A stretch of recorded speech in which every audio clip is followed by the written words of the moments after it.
I got a call from the landowner here this morning as he was on his way into work. He said a pretty cool looking buck bedded down right behind his grain bins. And I think I can see him. He's down in the grass, but we're just gonna try to close the distance.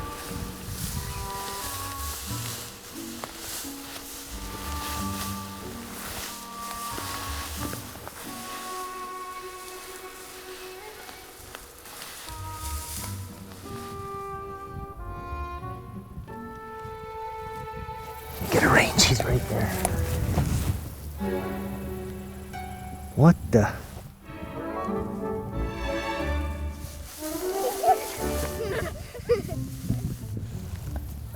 Live on the edge, 'cause brother, win or lose, it's all what to do with the chance you're given. Yeah, through the wind and rain, you feel your heart pounding. You got one shot, what you got? Tell me what's it gonna be?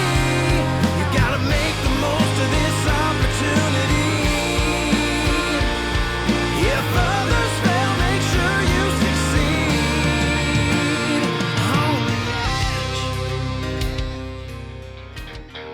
The Edge is sponsored by Cabela's and also by Bog Pod, Browning, Buck Expert, Caldwell, Field Torque Knives, Prime Archery, High Mountain Seasonings, HowToHunt.com, Hornady, Polaris, 10-Point Crossbows, Wild Game Innovations Trail Cameras, and Vortex.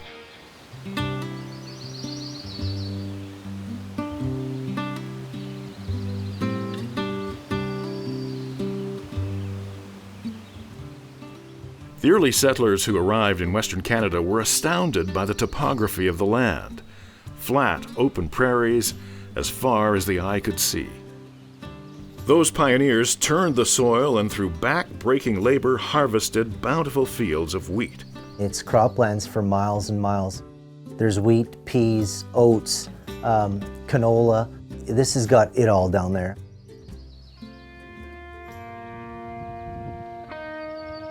But one region in southern Alberta was anything but idyllic. The land was deeply scarred by glacier-fed rivers. It would become known as the Badlands. The coulees down there that lead into the river bottoms, phenomenal place. This has got it all down there. I mean, we've got the Badlands, we got river bottoms, and we've got the farm fields, the crops. This is just perfect habitat, the perfect storm really for mule deer hunting. This is an area for me that I've hunted a long time. It produces a lot of great deer and an abundance of deer for that matter. But it may be the perfect environment for mule deer. The harsh terrain of the region protects the animals from predators and makes it a challenge for hunters. Surrounding this region are thousands of acres of farmland. Hunting on these private lands requires permission. This is all private land, and landowner permission is a big thing down there. I mean, it has to be obtained, otherwise you're crossing fences that you shouldn't be, and that is definitely against the law. So as long as you do your due diligence before season and acquire that landowner permission, then yeah, it's a great place to be. Mr. Mike? For this hunt, Steve will be on the land of a longtime friend, Mike Charlton. Mike's the kind of guy that'll give you the shirt off his back. Trip was good? Yeah, it was good. It was really good. He operates for the county down there, runs their machinery, and that allows him to be out scouting the whole time. So he's definitely a huge resource for us when we head to that neck of the woods. See, the shooting's going well. Yeah, it's going. Pretty dialed, I think. Awesome, awesome. So you excited? I'm very excited, but I haven't been thinking about anything else since I left last year. Nice. Yeah. He's a die-hard deer hunter. It's a 365-day-a-year commitment for Mike. How is the shooting? Well, it's good. I think I'm gonna grab my bow before we get after it and just take a few shots and build some confidence, and then we'll get after it. Perfect. Okay. Sounds good. Good deal. Tuning up for the hunt will give Steve a chance to hone his skills and make sure his equipment is in top form. I get asked all the time, you know, what's the ideal range for a bow hunter? You ask me, ideal range is 20 yards, because that's a slam dunk. I mean, for the most part. whether it's 20 yards or 60 yards or 70 yards. I mean, it all comes down to the individual, how proficient you are with your equipment, and how comfortable you are with that. You know, when you get to the longer distances, accuracy comes into play, but it's maybe kinetic energy. And does your arrow have enough jam to actually do what it needs to do to quickly and cleanly harvest that animal? Some tweaking may be required. Steve only has a short amount of time before he must get back to his job. He's hoping that everything will turn out right. We had prior commitments to go on another hunt, so you know, it was a quick hunt for us. We only had 4 days to put this hunt together and hopefully be successful. Still ahead. We're cruising around up top, look like we're going towards the river, and here's a ferry crossing. Oh, I guess I'm supposed to stop and wait, right? I didn't even know it existed.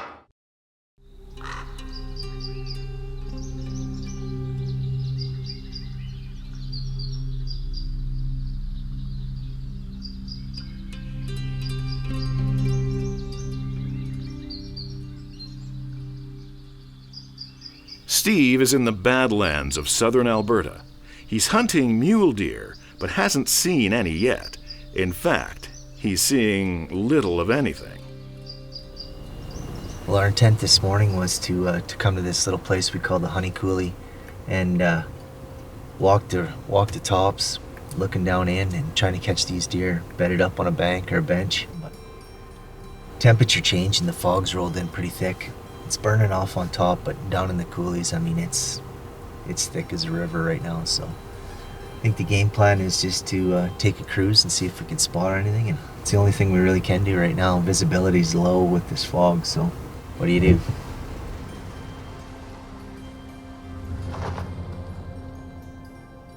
It'll take a couple of hours before the fog burns off, especially deep in the coulees. Steve decides to check out the area. We're cruising around up top, and we come down the hill, look like we're going towards the river, and here's a ferry crossing. The ferry house is right here. Really? Yeah. Oh, I guess I'm supposed to stop and wait, right? I didn't even know it existed. G'day. Hard adder, are ya? Always. I guess it was put in the early 1900s, you know, as a safe route across the river for the ranchers. I bet you it's the smallest river you ever seen with a ferry. Wow. The Blériot Ferry is one of 7 still operating in Alberta. It not only provided safe crossing for ranchers, but became a meeting place for the locals. Always a good place to catch up on your gossip because there was a guy who was operating this ferry full time. Have any deer water at the river this morning? But you're in the wrong zone. Like, you gotta go down to 150. 150. Tell you where they are. That's the bigger bucks down there, are they? I got one down there, a 5-pointer. Thanks for the ride, man. Thank you.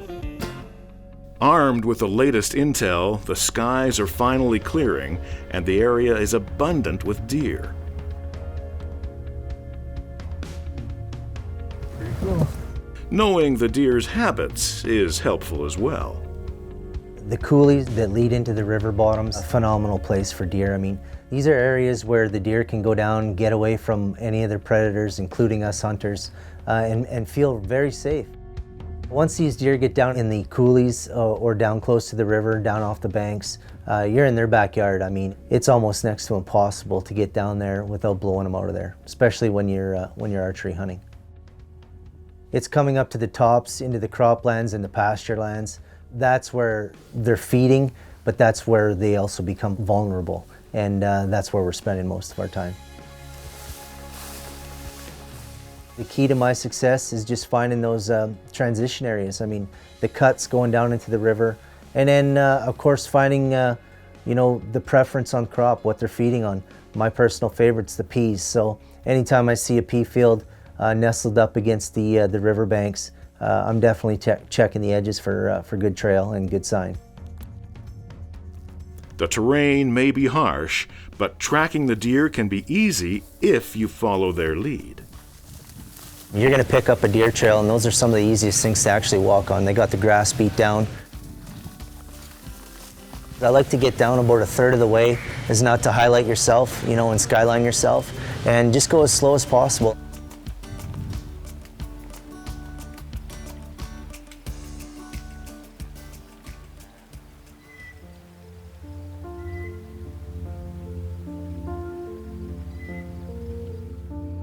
One challenge in hunting on farmland is tall crops.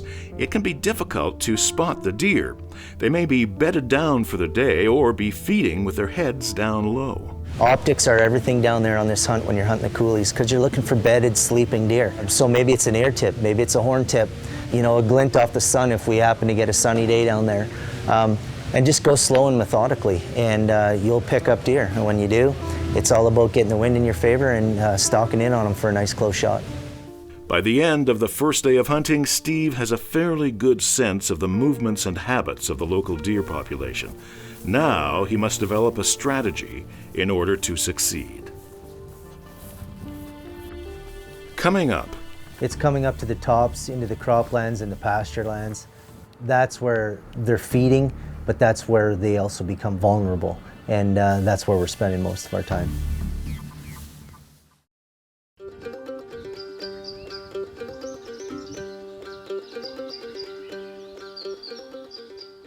Steve Ecklund is hunting mule deer in the Badlands of Southern Alberta. He spotted many deer and has taken the time to learn their habits and movement through the local area. The deer are sleeping and coming out of the river bottoms in the mornings, and they're coming up top to feed, feeding for a few hours, and then going back down to spend the rest of the day down in the river bottoms. It's coming up to the tops, into the croplands and the pasture lands. That's where they're feeding, but that's where they also become vulnerable, and that's where we're spending most of our time. But even knowing what the deer are doing doesn't mean all will be successful. Steve has a plan in place to get him close enough to take the shot. There's two types of ways to hunt these deer. I mean, you could watch up top and hopefully one goes to rest, in a crop, and then proceed with a stalk in. Those are usually the most successful type of hunts. But when these deer get down in the coulees and the river bottoms, I mean, it's a whole new ball game. I mean, it's challenging to say the least, if not impossible half the time. The steep banks of the coulees and the rough, uneven terrain makes getting around the Badlands a difficult challenge. The deer use this to their advantage, protection against predators and hunters. Obviously the coyote population is pretty big down there. The coyotes can definitely knock the numbers down. Other than that, maybe the odd cat that comes up through the river system. But other than that, I'd say it's primarily the coyotes. Disease is also a major concern impacting the deer population. Chronic wasting disease is fatal, and there's no known vaccination or cure. It was first detected in Alberta in the 1970s, and hunters are now under a reporting order. It is mandatory to submit the head of the harvested animal to provincial labs for testing. As a hunter and a conservationist, it's important for us to make sure we do the head donations, so this disease can be studied, managed, and controlled in a proper manner. The Badlands have been hunting grounds for generations. Early First Nation tribes used the coulees for protection and shelter. In some areas, Indigenous hunters forced buffalo over steep cliffs, making it easier to harvest the animals. As the area was settled, coal mining became an important industry. The odd time you'd be up on the Coulee banks glassing away, and you can still see an opening to an old coal mine. Back in the day, coal mining was a big part of that area's history and industry. But it's the remains of some of the oldest inhabitants that have put the region on the map. This area is, infamous for dinosaur remains. With the way the banks of these rivers are eroding, there's people still finding dinosaur bones down there now and again. I just really hope I don't come around the corner one day and actually find a dinosaur. That's all I'm keeping my fingers crossed for. New dinosaur remains are still being unearthed. It's customary to name the species after the person who found the treasure. Perhaps someday, Tyrannosaurus Ecklund?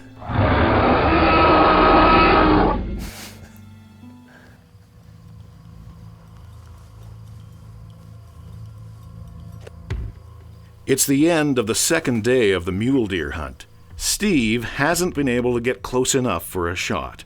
A change of strategy is in order. The strategy for this hunt was clear. We were going to glass the tops, try to put a deer to bed. But you know, we spent a couple of days trying to do that and just weren't finding big mature bucks. Yeah, he's still small though. The plan is set for tomorrow to go in and walk the top of Honey's Coulee and you know, look down in the bottoms and catch those deer, hopefully bedded down in the bottoms instead of waiting for them to come up top. Still to come. This buck came all the way around the other side. I can see him again. And now he's walking right in front of that bush.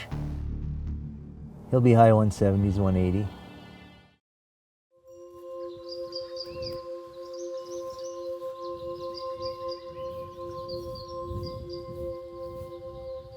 Steve Ecklund is hunting mule deer in the Badlands of Southern Alberta. All down in those flats, that's good to go, eh? We got river bottoms, which are great hiding places for these deer to go and not be pressured. And then the tops, you know, this is a huge food plot, if you will. These deer are coming up in the mornings to feed in these croplands and some of the pasture lands there. An abundant wealth of food with all the crops that are up top. There's wheat, peas, oats, canola, an abundance of great food sources for these deer. So they have all the food they need, water and shelter. It's definitely a good place to keep your eye on early morning and late evening for the hunt. For the past several days, Steve has been paying close attention to the deer's behavior and movement. Can't see anything from up top here, so really. But with time running out, the pressure is on. Short hunt, prior commitments are pulling me away from this as of tomorrow. And we have literally hunted 3 days and not seen a decent mature buck. Steve is gambling that he knows where the deer will be. He decides to return to Honey's Coulee.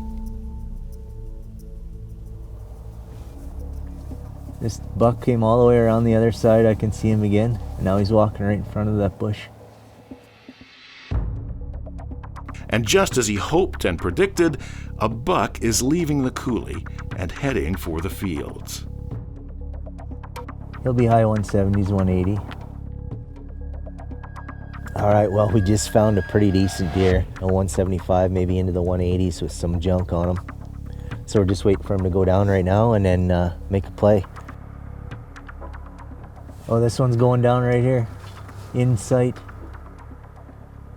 The deer begins to bed down in the field, and Steve makes his way around to the spot. Gonna have to get the wind right, probably come in from the northwest and then make a stalk down on him. Gonna try to make something happen. For the next hour, he makes his way closer, keeping tabs on the buck to make sure it hasn't fled.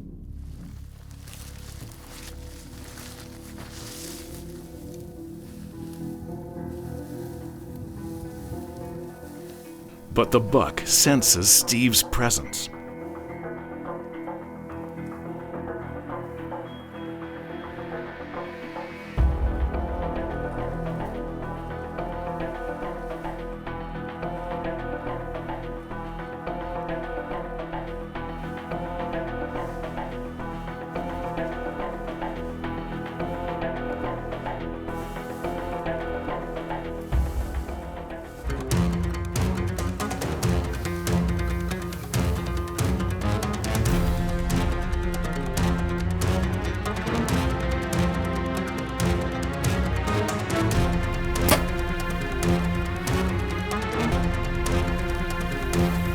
Watch him, watch him, watch him, watch him. Oh, he's down right there. We got our mule deer. We're just gonna sit here a minute. That happened fast, man. We come around the corner and he was like, stood up right in front of us. Must have heard us, I guess, right at the last minute, but I really expected him to be like 80 yards out. He was quartering away. I didn't think the shot was that good when I released it. Everything happened so fast. But maybe he was quartering away enough that it come up through, because I mean, he went down 90 yards in front of us here.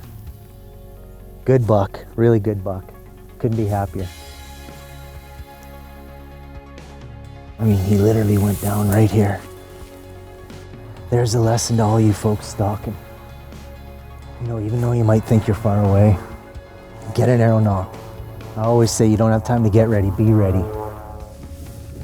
Steve takes a cautious approach so he won't spook the animal into flight before getting a chance at a follow-up arrow if needed. Yes, he's down. Oh, that is a nice sight right there. Just a great buck, you know, great archery buck. I'm pretty revved up right now. We had a short hunt. It was 4 days to make it happen, and this is literally the fourth quarter, so just couldn't be happier. This morning we found one, watched him come in here and go to bed, and then just waited. You know, we'd probably give him an hour to go to sleep, and then stalked in on him. I mean, it was quiet coming through this field, but gig was up. It's a good thing he read the script, because I thought we were gonna have to sit here and wait for him to stand, but he was already moving by the time I saw him. Phenomenal hunt here in central Alberta.